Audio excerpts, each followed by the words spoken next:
we go. Wow. Hello, everybody. Hello. Good evening. Good evening and good night. That used to be something on TV. I can't remember what it was. I'm sorry, digressing, and we're 10 seconds into the video. I'm leaving that in. Okay, Bump of the Night Productions here. Tracy, Lou. We were going to do an investigation tonight. However, plans changed, which happens. There is some really bad weather coming in.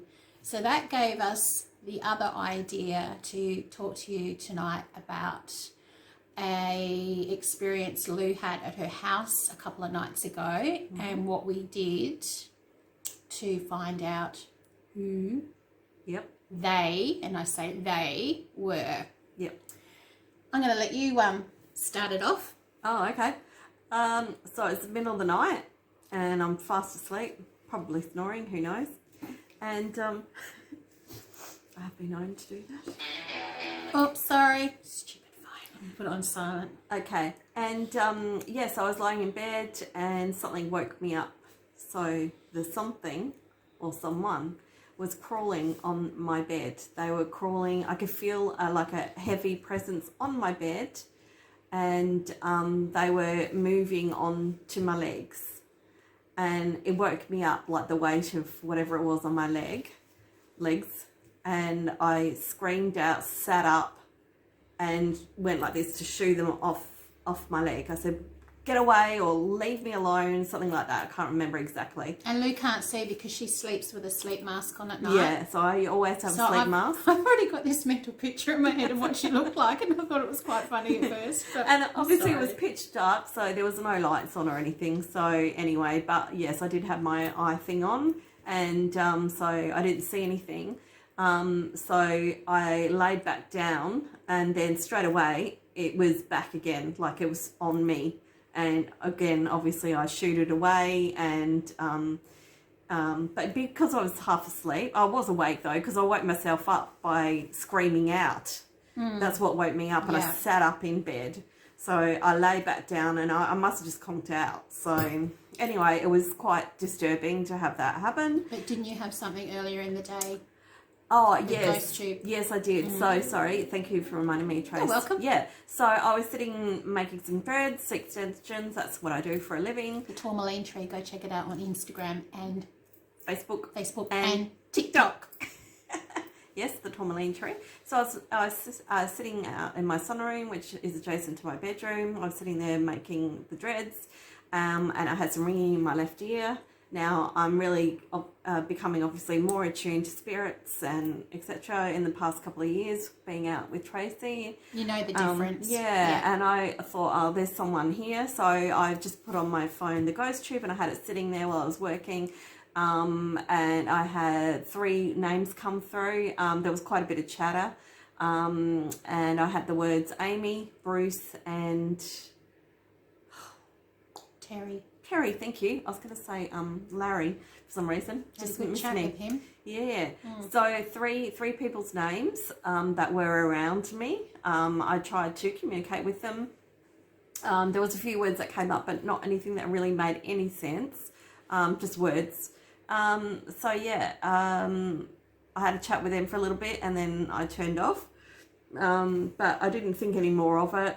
And that was before, like that was on the same day. So that night I went to sleep, and I had the person or something on my bed.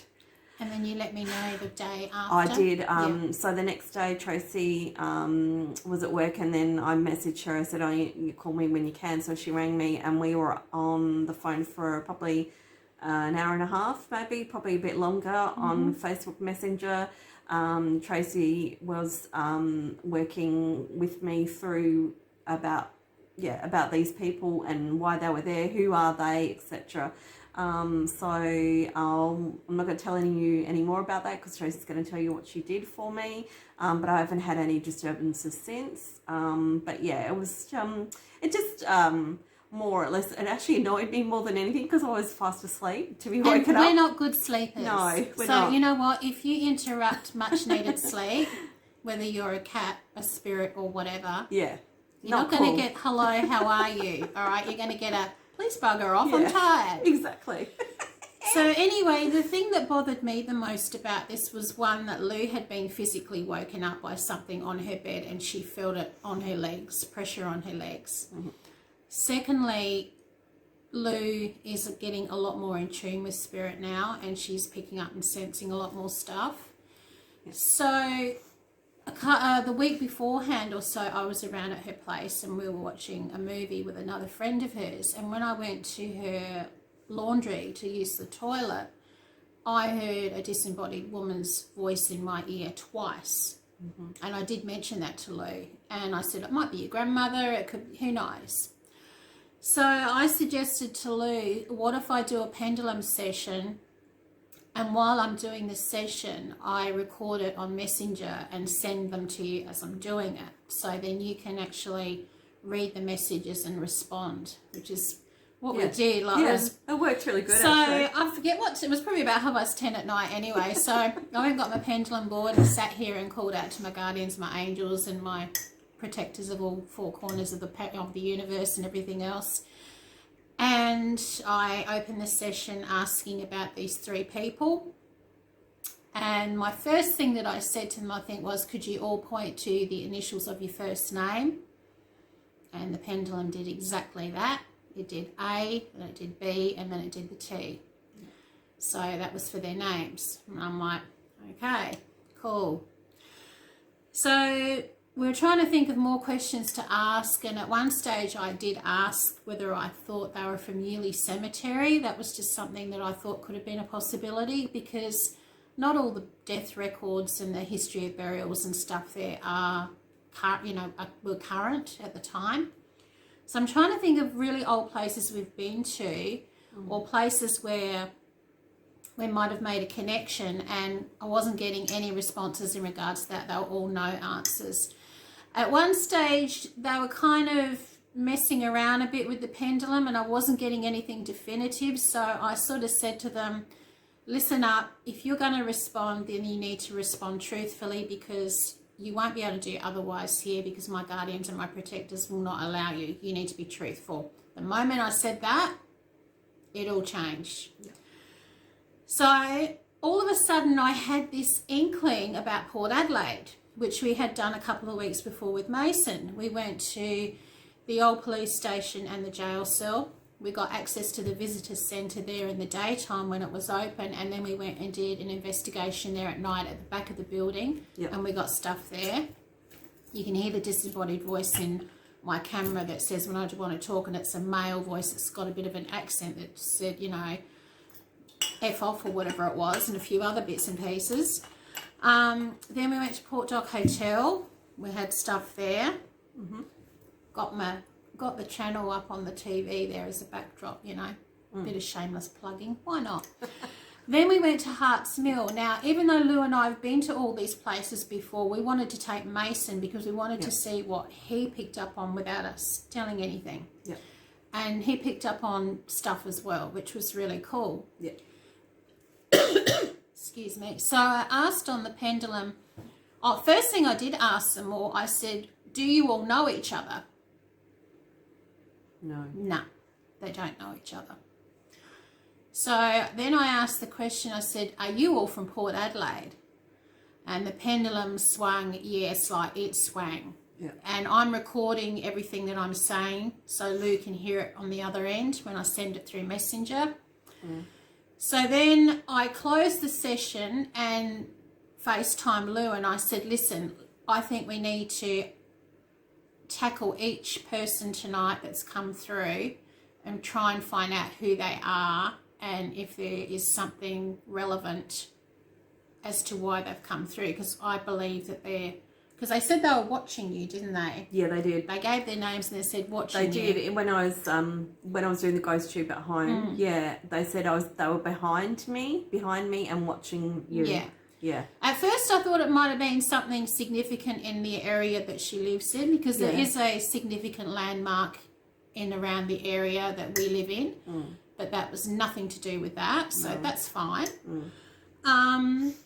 So then I reopened the session and started recording again, and I think I spoke with Amy first. Yeah, I think you did. From memory. Yeah.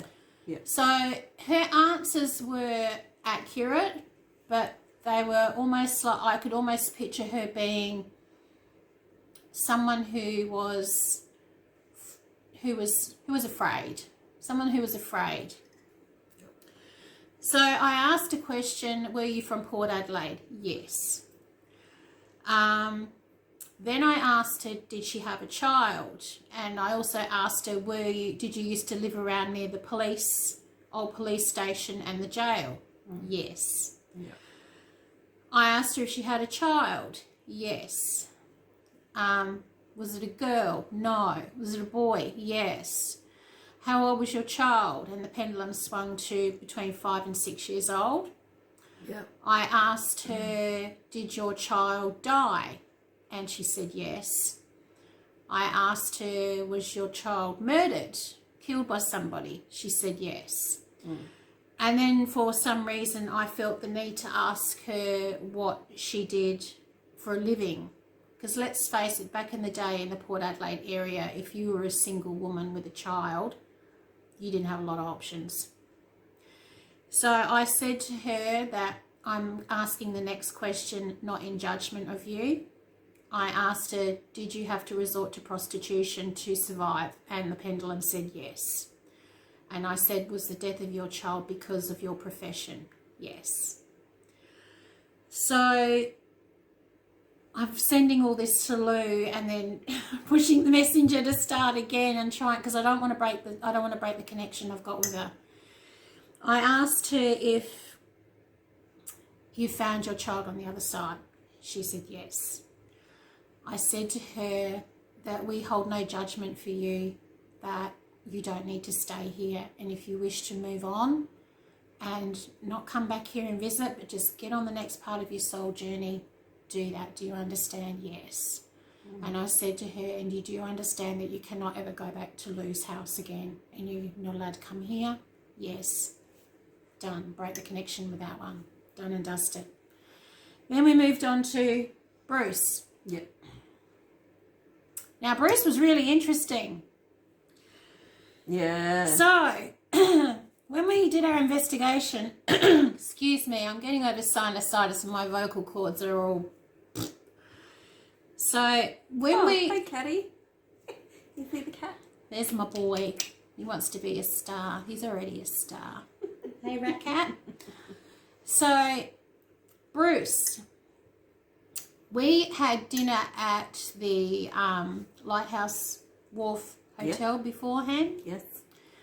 So, once again, you know, I'm asking the questions, you know, were you anywhere near the police station, blah, blah, blah? No. Were you to do with the Port Dock Hotel? No. Were you to do with Harts Mill? No. And I'm thinking, okay, crap, like, what now?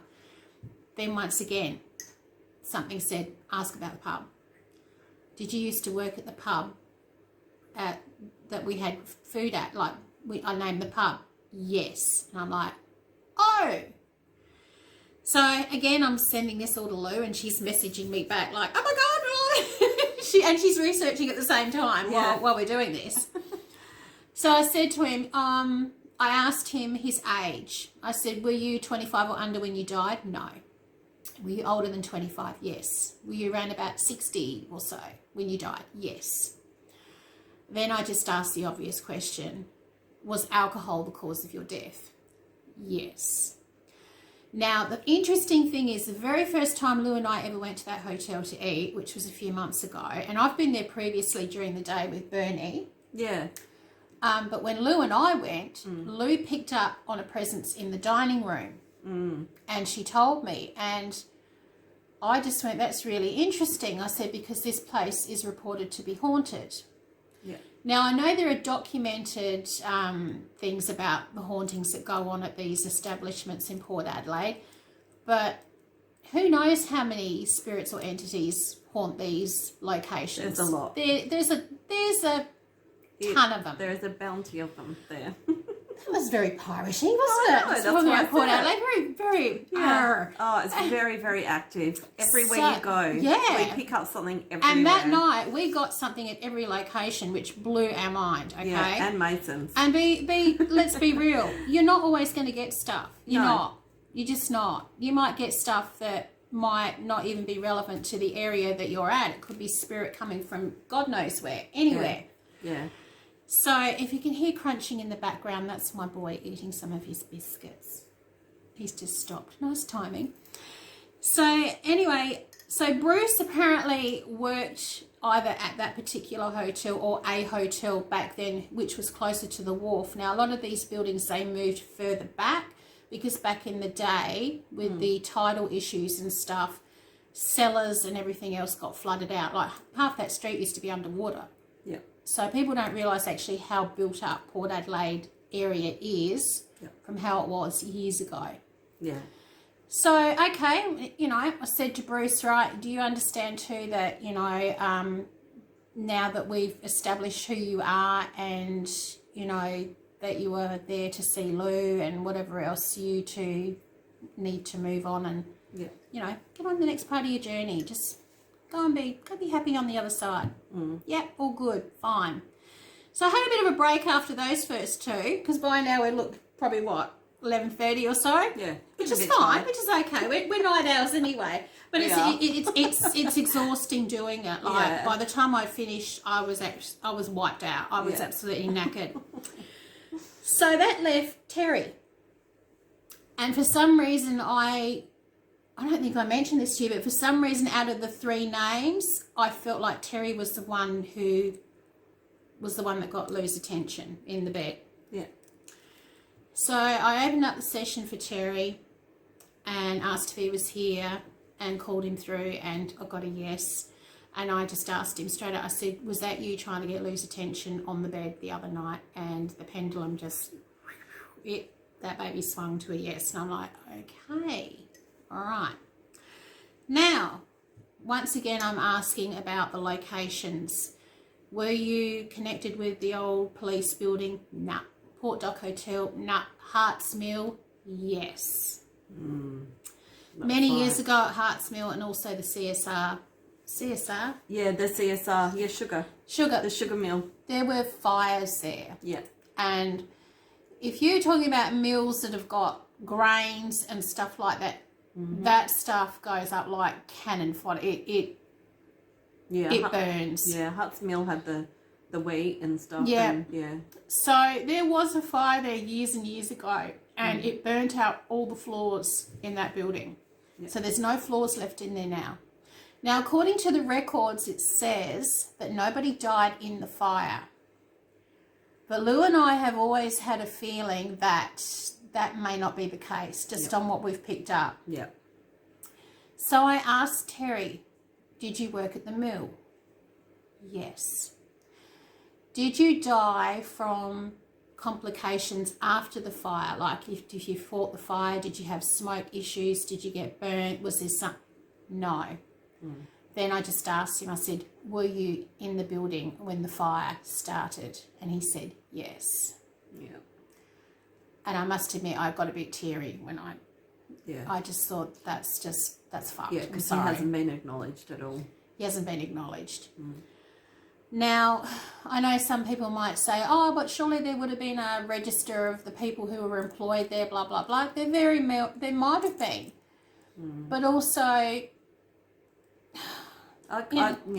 just can't believe not believe, but I can't imagine that a big place like that would not have anyone there at all. Like, this is what I'm kind of thinking too, you know. There's got to be workers in there. And the interesting thing is, every time we've gone there and done an investigation, both times when we've asked them, where do they watch us from? It's from the roof. Yep, from the roof. top of the roof. Yeah. Not in the building, they're on top of the roof. So we're just surmising that the person that died there, Terry, maybe if it is Terry, died from smoke inhalation at the top, maybe. Or if he was on the top level of the building and the fire started below and built its way up, he had no way of getting out. No, he wouldn't get out. No. And with that intensity of the fire, be full on. You're going to be damn lucky to find anything after that fire. Yeah, exactly. They couldn't even do anything about the fire. They had to stand back and watch it burn. Yeah, all the firefighters just had to stand outside and watch it. They were not equipped to handle such a fire. I mean, we're talking 1800s, you know. Yeah. So I basically said to Terry that Lou and I acknowledge your story? And are you okay with the fact that we acknowledge your story? And he said yes. And then I said to him, you do understand that you cannot come back and harass Lou again, that you have now had your story told. And we're telling his story. We're telling him. By sharing it with you, we're telling him what I got from him. So I said to him, you need to understand that after I break the connection with you, that you need to stay away from Lou's home. You're not allowed to come to her home. You can no longer come here. You need to just make that transition. Or if you want to go back and protect the mill, go back and protect the mill. And it's really funny because quite often we have the word Hearts Mill come up when we're not even there. So I'm starting to wonder now, has that been him? Yeah, true. Because we had at Dudley Park the other night when we were doing an investigation. Came up video Mill. coming soon. Yeah. And Hearts Mill came up out of the blue, and I'm like, what has that got to do with here? Yeah. So I'm just wondering whether he was trying to let us know about the mill, that we needed to do a bit more digging, because maybe he knew that we tend to dig a bit when we sort of get an inkling about stuff. Yeah, definitely. So am I saying that all these three spirits that came through are exactly who they say they were? Well, they might be, they might not be. But the fact is, when I did my pendulum session, the answers I was getting, and Lou can testify because I was recording all this and sending it through to her on Messenger as I was doing it. And the responses I was getting were so accurate and so spot on. And I asked a couple of times, and for each person I did separately afterwards, I asked them to point the pendulum to the first initial in their names, and they all did it. Amy did hers, Bruce did his, Terry did his. Yep. So make of it what you will. It just goes to show that if they have a message and they need their story to be told, you know, and one of us picks up on something and we get that gut feeling that there's something more that needs to be done about it, we'll do it.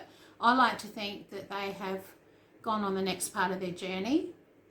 I like to think that they've got a bit of peace now because someone's actually heard what they had to relay. They couldn't actually say it, but relay. Yep. It makes me feel better knowing that Lou was able to go to bed that night and I not get a phone call in the middle of the night saying, oh my God, it's happened again. She got to sleep, which was really good. Yeah. So that's what happened in relation to that. So once again, Spirit will come through and they will do stuff whenever they deem it necessary, and they will give you as much information as you need to know. And sometimes you've got to do a little bit of digging in order to get a few more answers out of them, because they were a little bit secretive to start off with. And I don't think, they've never manipulated a pendulum before. No. They didn't know what the hell, like when I'm trying, because I explained everything to them. I said, right, this is what you need to do.